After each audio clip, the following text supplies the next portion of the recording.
Episode में हमने देखा था अपर वर्ल्ड ने अब सी किंगडम के ऊपर अटैक कर दिया था, जिसे रोकने के लिए कार्ल और गॉडल्यू सबसे आगे खड़े थे। और तभी वहाँ एलिमेंट नाम का एक बंदा आता जिसके पास 5 एलिमेंट की स्किल थी और वहीं पर यिंग यांग भी आ जाता है। ये वही बंदा था जिसने गॉडल्यू के डिवाइन किंगडम को बर्बाद कर दिया था, इसलिए गॉडल्यू यिंग यांग को मार देती है, जिससे कॉल का स्मॉल टावर अब आजाद हो गया था। तो कॉल अपने स्मॉल टावर को खुद से यूनाइट करने की कोशिश कर रहा था, लेकिन अपर वर्ल्ड के बंदे कॉल को स्मॉल टावर से यूनाइट होने से रोक रहे होते हैं।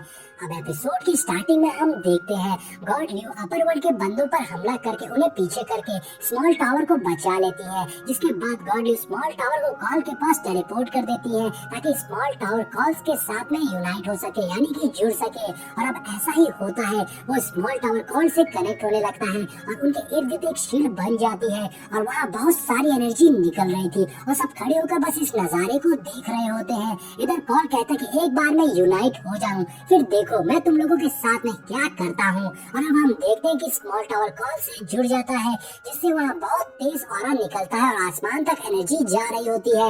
वही शिहाओ भी ये सब हैरानी से देख रहा था। तभी अपर वर्ल्ड का एक बंदा बहुत ही गुस्से में आ जाता है और वो अपनी पावर्स को यूज करके अपनी एक बड़ी सी क्लोन बॉडी बना लेता है और साथ ही एलिमेंट भी अपनी क्लोन बॉडी से कॉल पर बहुत ही पावरफुल अटैक करते हैं, जिससे वहाँ जबरदस्त धमाका हो जाता है। अभी अपर वर्ल्ड के पोर्टल से सी किंगडम पे फायर अटैक होने लगते हैं और सारे अटैक शिहाओ के लगाए शील्ड पर गिर रहे थे। अब यहाँ पर अपर वर्ल्ड का अटैक बहुत ही ज्यादा पावरफुल था, जिससे शिहाओ के सी किंगडम पे लगी शील्ड भी टूटने लगती है, जिससे वो अटैक सी किंगडम के शील्ड को तोड़ते हुए जाकर सी किंगडम में गिर रहे थे। अब वहाँ लोग डर कर भागने लगते हैं। अब इसमें कई सारे मासूम भी मारे जा रहे थे। अब शिहाओ जब ये देखता है कि उसकी शील्ड टूट गई है, इसलिए वो जल्दी से ऊपर जाकर अपनी पावर से उस शील्ड को हील करने लगता है और एक नई शील्ड बना देता है जो सारे अटैक को रोक लेती है। अब दूसरी ओर कार्ल एक बड़े से बर्ड बीस्ट से फाइट कर रहा होता है, जिससे कॉल हरा देता है। और वहीं गॉडल्यू को देखते हैं जिसके पास अपर वर्ल्ड का एक बंदा आता है जो फोर्थ किलिंग फॉर्मेशन को एक्टिवेट कर देता है, जिससे गॉडल्यू के फॉर्म में किलिंग स्टार फॉर्मेशन बन जाता है जो गॉडल्यू को ट्रैप में कर रहा था। और उस ट्रैप में बहुत ही ज्यादा पावर्स और थंडर थी, लेकिन गॉडल्यू को कोई भी डर नहीं था। और गॉडल्यू अपर वर्ल्ड के बंदे से कहती है तुम सब वापस अपर वर्ल्ड में लौट जाओ। ये बोलकर गॉडल्यू ने अपनी स्पिरिचुअल वाइन को एक्टिवेट कर दिया था। अब वहाँ का माहौल बहुत ही ज्यादा डरावना बन गया था। अब अपर वर्ल्ड से एक पावरफुल एनर्जी आती है जो उस फोर्थ किलिंग फॉर्मेशन को डिस्ट्रॉय कर देती है और अब गॉडल्यू ने वहाँ प्रिमोर्डियल गेट का पोर्टल ओपन कर दिया था, जिसे देखकर सारे बंदे शॉक रह गए थे। और अब गॉडल्यू ने अपनी पावर से सारे अटैक को डिस्ट्रॉय कर दिया था और ये देख अपर वर्ल्ड के बंदों के तो होश उड़ गए थे। अब गॉडल्यू कहती है कि मासूमों को इसमें शामिल मत करो, मैं तुम लोग को इस पोर्टल में इनवाइट करती हूँ अपने साथ चलने के लिए। यानी कि गॉडल्यू उन अपर वर्ल्ड के सारे बंदों को प्रिमोर्डियल गेट में ले जा रही थी ताकि यहाँ मासूम की जान ना जाए। और अब गॉडल्यू अपनी स्पिरिचुअल वाइन से अपर वर्ल्ड के बंदों को पकड़ने लगती है और उन्हें एक स्पिरिचुअल केज में कैद करके प्रिमोर्डियल गेट के पोर्टल में अपने साथ ले जाने लगती है। और यहाँ हम देखते हैं कि गॉडल्यू उस पोर्टल में जाने से पहले एक खूबसूरत सी स्माइल देती है और फिर अपर वर्ल्ड के उन बंदों के साथ में प्रिमोर्डियल गेट में चली जाती है, जिसके बाद में उस प्रिमोर्डियल गेट का दरवाजा बंद हो जाता है। और अब अपर वर्ल्ड के बंदों के जाने के बाद हम देखते हैं कि यू चैन कहती है अब सब ठीक हो गया है, लेकिन यहाँ शिहाओ को बहुत ही गुस्सा आ रही थी क्योंकि इस अपर वर्ल्ड और लोअर वर्ल्ड के बैटल में बहुत सारे लोग बेवजह मारे गए थे। तो यू चैन शिहाओ को कहती है अगर तुम सच में अपर वर्ल्ड में जाना चाहते हो तो तुम्हें सबसे पहले माउंट क्रेन जाना चाहिए। और उसके बाद यू चैन रेस्ट करने के लिए उसी डिवाइन बॉक्स में चली जाती है। और वहीं दूसरी ओर कॉल भी अब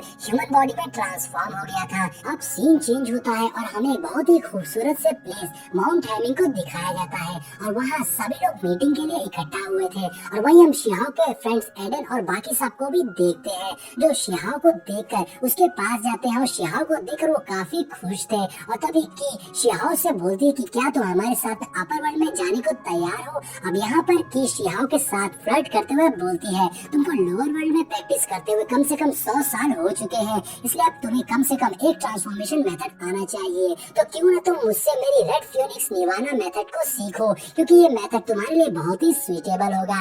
अब की को ऐसे फ्लर्ट करता हुआ देखकर सोफिया उसकी टांग खींचने लगती है और उससे कहती है तुमको तो बस मौका चाहिए किसी न किसी को अपनी बातों में फंसाने का, और अब देखो तुम अपने आप पे काबू भी नहीं रख पा रही हो। और फिर सोफिया शिहाब से बोलती है कि तुमको हमारे साथ अपर वर्ल्ड में जरूर चलना चाहिए, नहीं तो कोई है जो तुम्हारे बिना यहाँ से नहीं जाएगा। अब इस पे की सोफिया से लड़ने लगती है तो शिहाब उन्हें इनविटेशन के लिए पहले तो थैंक्स बोलता है और उसके बाद बताता है कि मेरा जुनून मेरे रास्ते के लिए बहुत ज्यादा बढ़ गया है, अब इसके लिए मैं कुछ और भी छोड़ सकता हूँ। और तभी वहाँ पर यूचेन की फर्स्ट बॉडी आ जाती है जिसके साथ में फॉक्स गर्ल भी आई हुई थी, और वहाँ आते ही यूचेन की बॉडी से ऑरा निकल रहा था, जिसे देखकर सोफिया उससे बोलती है कि आज की हमारी ये मीटिंग अपने आइडियाज को एक्सचेंज करके ये देखने के लिए कि हमने इतने सालों में क्या सीखा है, तो मैं तुमसे बस इतना बोलूंगी कि तुम यहाँ पर कोई भी मसला खड़ा करके यहाँ का एटमॉस्फेयर खराब करने का कोशिश मत करना।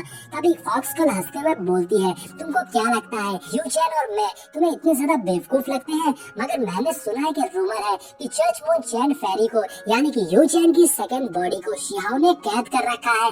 अब ये बात सुनकर तो वहाँ सभी लोग शॉक रह जाते हैं, लेकिन तभी शिहाओ बताता है कि हम दोनों अपनी मर्जी से साथ में हैं। और उसके बाद शिहाओ यूचेन की फर्स्ट बॉडी को टी ऑफर करता है, जिसे देखकर पहले तो यूचेन को दाल में कुछ काला लगता है, लेकिन शिहाओ के पीने के बाद वो भी उस टी को पी लेती है। अब यहाँ पर फॉक्स गर्ल बताती है मैंने तुम्हें जब यहाँ पर पहली बार देखा तो मुझे भरोसा नहीं हुआ, मगर अब मुझे तुम्हारा इंजस्टिस समझ में आ गया है कि तुम उसके साथ कितना गलत कर रहे हो। और तभी पीछे हम एक बंदे को देखते हैं जो बोलता है तुम लोगों ने तो मेरा थोड़ा सा दिमाग खराब कर दिया है और इसका मतलब तुम्हें पता होना चाहिए मैं तुम सभी को मार सकता हूँ। जिसके बाद वो बंदा आगे आता है जिसका नाम मिंगरू था और वो यूचेन की फर्स्ट बॉडी से बोलता है क्यों ना तुम्हारे लिए मैं शिहाओ को मार दूं, तुम्हारा बदला ले लूं, क्यों ये प्लान कैसा रहेगा। अब यूचेन और उसके साथी मिंगरू को देखते रह जाते हैं और इसी के साथ में ये पार्ट यहीं पर एंड हो जाता है।